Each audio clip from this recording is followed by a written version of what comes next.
Hi Chris, I just wanted to give you a bit of an overview remotely of the Texa, covering the truck, the trailer, the light van, just so you can see, until I actually get a chance to come up and see you, as to what the system can do.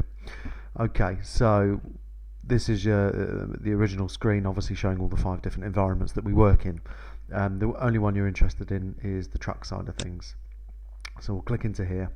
Now, as you can see, they've put it into categories. So we've got truck, bus and coach, trailer, semi-trailer, light truck, powertrain, and small utility truck. Uh, Small utility truck, obviously not of concern to you. Powertrain wise, this is where we can plug into all the systems independently. So for the braking, for example, your Norbrems, your Bosch, Wabco, and so on. I'll just click back into there. Comfort systems, Bosch, Weber Spacker, Webasto, auxiliary heating systems, things like that. Back into the powertrain, so into the engine. So again, if we need to plug into an engine directly, whether it be a generator, whether it be a vehicle put together only we can talk to the engine, this is where we would go. And you can see we've got an A to Z list of all the manufacturers that we can plug into independently. Okay. And again, lastly, transmission wise, again, this is very useful on your bus and coach, but also some sort of refuse trucks and things like that where we can plug in directly. Okay, so back to diagnosis. Light trucks, obviously we'll go to that pretty much straight away because that will cover the Mercedes Sprinter that we were talking about. Just before we do, the other one that will be of interest, I know, is the trailers and semi-trailers. So you can see we're covering everything from BPW through to Wabash and Wabco. For example, we're going to Haldex. Again, we've got EBS, ABS, everything's covered. So we'll come back to that. Diagnosis wise, okay, so bus and coach we'll ignore. Truck, and obviously you had a DAF, I think it was over at Gist. But basically A to Z list of everything that we can talk to. I'll scroll down slowly so you can see the level of coverage.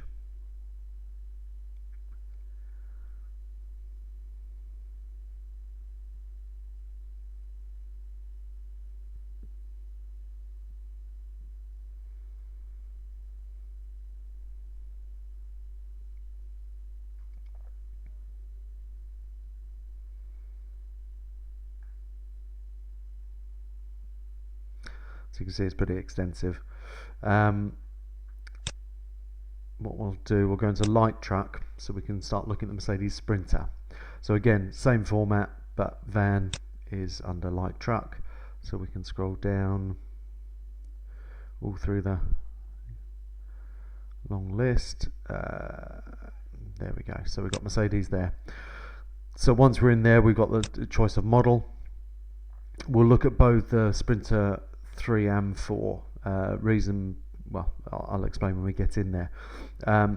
Let's look at the Sprinter 4 first. So 2018 model onwards. I'm going to pick 4-cylinder just so you can see. So this is the format that every vehicle that we plug into would look like. So what you've got flashing is the Global System Scan, or TGS3, basically scanning the whole CAN bus system. What we've then got underneath is all the individual systems. Now, depending on obviously how the vehicle's been configured at the factory, will determine which ones are applicable. But these are all the possibilities that could be on the vehicle that we could look to talk to. Quite a few. So we'll just head back up there. Obviously, because we're not connected to anything, I have got demo modes. We will look at that. But what I wanted to do is just quickly go through the functions that we have got. So actions on the vehicle. These are all the things that we can do, whether it be tests, whether it be general service items, whether it be actual programming, and also ADAS. With regards to the ADAS, obviously you do need hardware, but all the software is in the Texa from day dot. It would be something that maybe you would look at, but you would need to look at getting a rig. So on this one, vehicle maintenance wise, we'll click into there. So what we've got here, so we've just got manual service reset, forced regen, options. Just to head back, like I said, we've got activations. So these are all the tests that your technicians can carry out to make sure things are operating as they should. So for example, on the engine, you can see there's going to be quite a few here. I'll hover on that just briefly. You can pause it obviously on the video so you can see all the options we've got there.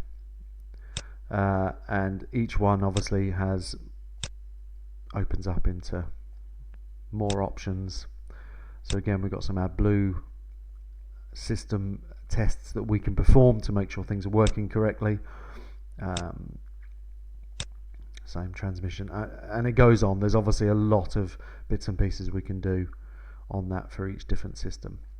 ADAS wise, yes, we've got a self-test there. Brakes, again, lots of valves, solenoid valves we can test, motors we can test. So that's that.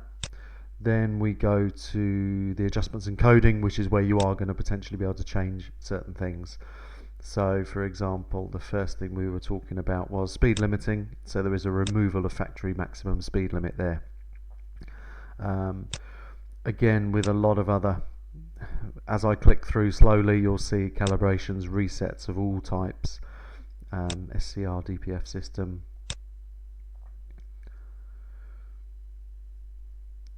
So yeah, diesel particulate filter, forced regens, relearning of the filters, resettings. There's a lot of ability here. And as we go up, we've got ECU replacement coding, transfer of manufacturer default settings. So if you are switching ECUs, the Texa has the ability to save that information in its files and then copy it or paste it back into a new ECU when you do replace. Engine wise, you can see again we've got injector coding, NOx sensor initialization, lambda values resets. There's a lot of bits and pieces in there. Okay, so as well as that, I won't necessarily go into the ADAS as yet. On the left hand side here, there's a few we don't need to worry about at the moment, but technical data sheets, that's important. These are system sheets and vehicle sheets that are produced in-house by Texa. So for example, on here we've got, on the engine, we've got a Delphi injection or injector cleaning technical data sheet. So this will just give you information on the procedure, what you need to be able to carry out the procedure, what is actually going to happen throughout the procedure. So basically your guys will have that information rather than having to talk to the Mercedes dealer. That information's there. So again, air conditioning, okay, there's a simple air conditioning system check there. Vehicle sheet wise, these are more generic, so construction of trailer sockets for example. So again, it just gives you quite a bit of information about how trailer sockets, although not relevant to this specific one, it's just a generic system sheet that the guys can understand. Okay. Most importantly, I think, is on the van side of things, well, and on the truck, is the technical data and checks. So this is your mechanical data, essentially auto data for truck and van. We'll pick one, just go for the box. Again, there's a model range here, so I'll just pick one at random, just so you can get an idea. So here we've got general data, braking system, engine tightening torques, suspension tightening torques, consumables, and so on. So for example, engine tightening torques, again, we've got the measurement there. So we've got suspension front tightening torques. So again, gives you all the information you need there. Down to consumables, oils for, well, and filling quantities for gearbox, for engine. You can see as I scroll down. So it's all very useful information, down to air conditioning, refrigerant, and so on. So there's quite a lot of bits, even down to lighting. Gives you a bit of information here, and you can click on that, and obviously, yeah, gives you a picture of the bulb. Braking system, yeah, again, okay, so it's just giving you gap sizes there, and various other bits and pieces. So that's quite a useful system to have. We have got pass-through. It is pass-through enabled, so if there are programming functions that we can't do but you have to go to Mercedes to do, you can use the kit to be able to sign into the Mercedes website and then pay them to be able to perform a particular programming function. The other side of it is a customer management system. That's something I could go into more depth when I see you. Basically, this is giving you the ability to record every time you plug into a vehicle and build up a history of that vehicle for that customer. You can save it under vehicle number or fleet number, and just have everything stored in the system. So it's a pretty useful system. What we'll do, we'll just head back into here. I'm going to take us into, I have a demo mode. The D's basically just mean we've got a demo mode on it. So what I'll do, I'll pretend that we're communicating with the vehicle.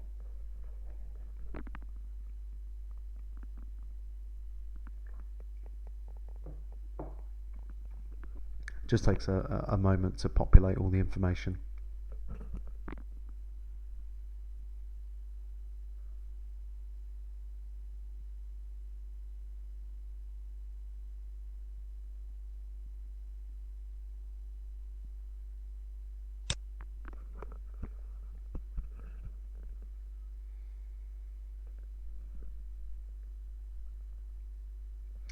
Okay, so it's generated some example faults. Texas works on a traffic light system, so if it's red, active, it is an active fault. If it was amber, it would be a memory fault, something that's happened in the past. You understand that we can potentially clear out. So just to explain on this screen here, you'll always go directly to the fault screen. Again, we'll get a reasonable description of what potentially the problem is. We also, if we double click that,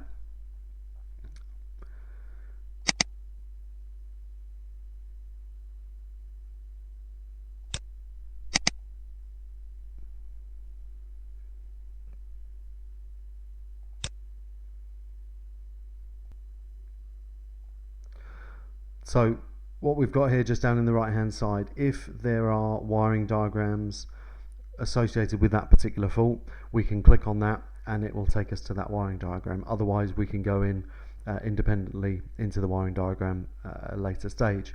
For these later Mercedes, we don't have any wiring diagrams at the moment, but we have got for the 2013, so I'll show you those when we come out. What we've also got here is where it's got the 1, 2, 3 and the snowflake. This is freeze frame data, so anything Euro 6 and some 5. It'll basically give you an idea as to what was going on with the engine when that fault occurred. So RPM, speed, date, time, all sorts of bits of information to help you guys diagnose the problem. The web button is basically an online forum that Texa have where faults are stored or recorded, but also fixes and so on are sort of kept on an internet forum. That's the only thing apart from updates that you need to be on the internet for. Otherwise, the system works without cellular or Wi-Fi. So quite useful if you're out on recovery. The other thing, the final one, is the question mark. You'll see that if there's more information that Texa's got in the system about that specific fault. So again, something that would appear blue if we had more information on that. Just down here, we can print this information. You can save it into the system, but also as a PDF. We can try and erase it here. And again, you've got access to all the technical documents that we looked at earlier. If there's a specific bit of information you can look at. Just to explain on the other tabs, we've got ECU info there. So again, we're pulling out all the information from that ECU and the injectors and the reference numbers for the NOx sensors. So there's quite a bit of info in there. Activation wise, again, this is what we're looking at with those shortcuts. We've got activations and settings. So again, this actually details exactly the activations or the tests that we can perform. And again, you can click on that, gives you a question mark, and it just tells you the procedure of when you're carrying out that test or what to do, which is quite useful. So again, we've got quite a few down there. Just down on the left here, these two grayed out items there to do with oscilloscoping, so not necessary at the moment. Into settings, again, more possibilities here. So particulate filter initialization, forced regen, fuel injector cleaning, injector coding. So again, question marks as to notes and warnings as to what's going to happen. So again, useful for the guys when they're carrying these things out.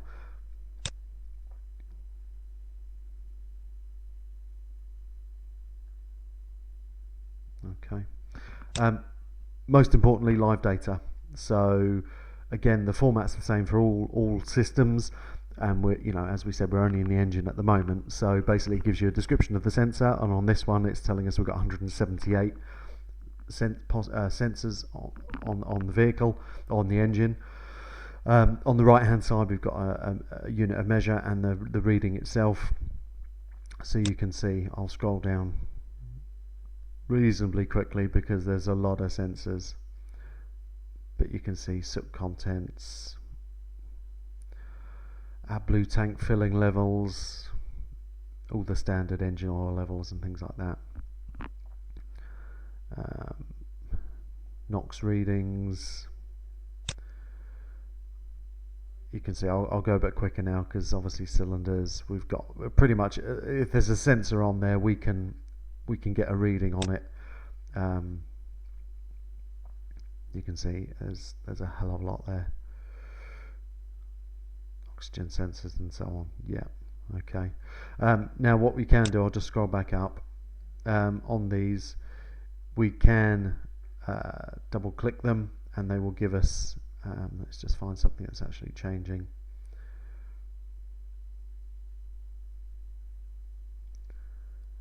Okay, so for example, we can double click on that and it gives us a line diagram, perfect for things like wheel speed sensors. You can actually monitor them while you're moving, and watch a peak and a trough of a line graph. Much easier to see than a change in a digit on the right hand side.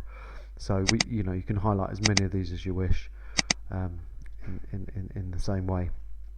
Now obviously with 178 sensors we can filter that, so if you only want to look at a specific area, so let's just scroll down here. So again, we can just click a few sensors that maybe we want to look at, shorten that list, and then concentrate solely on those 4 or 5 sensors. What we can also do with those sensors, we can do up to a 30-minute record. So if there's a specific fault you want to take it out on a road test, you can do that, and you've got up to 30 minutes there. What you've also got on the trucks is a road test where you can take the vehicle out for 90. Well, the system will record up to 90 hours worth of driving, which you can then come back to the workshop, compare with the tablet, and you can review all the information. Now all of this information, all the recordings that you make, is then saved in a printable format. I'll show you something of that in a second. So you can see there's quite a bit of information there. So we'll just come out of here, and what we'll do, we'll just go into the earlier Sprinter 3. Okay, we'll pick the 4-cylinder again. Okay, so just on the left hand side here, you can see the extra one here we've got is wiring diagrams. So on this Sprinter 3 you can see we've got diagrams for all these systems and some supplementary ones from Mercedes, whereas the others are all designed in-house at Texa. So for example, click on the Delphi injection system. So you can see quite a clear diagram to work with. You can see just as I drag the cursor along, you can see there's information here about what the item is, and on a lot of them it'll tell you the location, which is quite useful. You can also click on that item or an item, and essentially a lot of the time we've got images. What we've also got are data cards. So these are generic check sheets, but if you know there's a problem with there, this will guide you, help you understand the item, how it works, operating principle, and also what to start testing for, values to look for, recommended checks, etc. You can see there's a lot of information in there for the guys to have a look at. The other point you've got here, obviously this is the main ECU. We do have an image on there, but let's just go up to here, which is the legend. So from here we can scroll through all the components in the system, and you can see each one, whether it's got an image or a data card. So for example, we can click on that item, it'll then take us to that item, and then we can start again looking at that with another check sheet there. So there's a lot of information in there. We've got wiring colors in there, but also component location as well. Again, specific items, you're going to be able to click on there and a red dot will appear if it's not already in the description at the bottom. So again, these are all printable, all very useful. We'll just have a look at the supplementary wiring diagrams just so you can see the difference. Okay, so for exterior lamp without gas discharge, so these are the smaller wiring diagrams. Again, they are all interactive, they're all printable, but just a slightly different format. Okay, so what we'll do, we will head back to light trucks, back to diagnosis, and then into trailers. So again, Norbrems, for example, we can pick that. We can look at the EBS system. It will tell us which cable we want or what we need. And again, I've got a demo on this one here. Also, we've got, you can see on the left, we've got wiring diagrams and technical data. So again, with the demo, we'll head into there.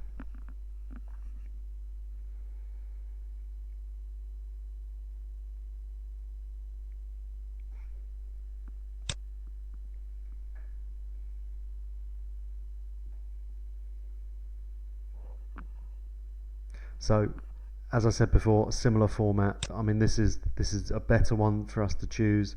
So we've got a wheel D sensor. We can double click that and it tells us a bit more information there about it.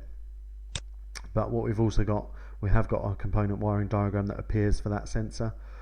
We've also got a question mark there. Now this information will be basic because obviously it's just a wheel sensor. Obviously some of them will be a bit more complicated, but to give you an example, if we clicked on that and then clicked on the component wiring diagram, there is still a selection to make there, but then that will take us to that component straight away, so you can start understanding how it pins back onto the ECU and so on. And for example here we've got connection information, pin configuration for you to understand. Similarly with the trucks, we have again pin configurations on the ECUs. Okay, so we'll just head back out of there. So again, in exactly the same format as you had before, you've got all the information you need there. What you've also got here that has highlighted is the dashboard mode. So this is basically a more visual way of displaying the measurements that we've got. So if we click on that, it's not for everything, but it's something they're sort of putting into the system. They're basically putting the live data into a format that we understand a little bit better than just a selection of readings. So you can see these are still changing, they are still the same live data that we were looking at before. Okay. And again, all the same abilities, ECU info, activations, settings. So again, you see we've got parameter settings, so we can copy and paste ECUs if you are replacing, which I know happens quite regularly. So that's something we can do quite easily with this system. Okay. So we'll just come out of here. What I was explaining about the customer management system that I think will be really useful for you, we'll just come out of there. If I scroll down to the bottom here, there's a lot of buttons here I won't explain at this stage. We're into the customer management. This is where you would store all your vehicles in your fleets, or your various fleets that you look after. So for example, we'll pick this MAN here, which was from March 2017. So we can then open that information. We can see there are a couple of logins or a couple of communications on the 3rd. So if we open that, so we did a self-diagnosis, so we can then view that information. You can see there's a date, there's a time that was carried out, and this is the format that would then be put in. So you can have all your information up the top here. The vehicle information is listed below here. Okay, and then the result down here, we only had one memory fault, but you can imagine if there's a lot more, it will list it all down below. But this is printable. You can assign an operator to it, but this is the sort of thing you can print out for your customers to show them that the state of the vehicle when it came in, and then obviously once you've done your fix, the state of the vehicle when it leaves. So it's pretty useful piece of information. The recordings would be in a similar format. It would just you would see a line diagram across on each sensor, which you can take it down to a second on that. So I'll just head back. We'll just double check to see if the other one was just a self-diagnosis. Yes, it was. So that would have been the one to show that it was clear. So yeah. Okay, that's a very brief overview of the system, but at least gives you a bit of an idea as to what it can do. Any questions, just give me a shout.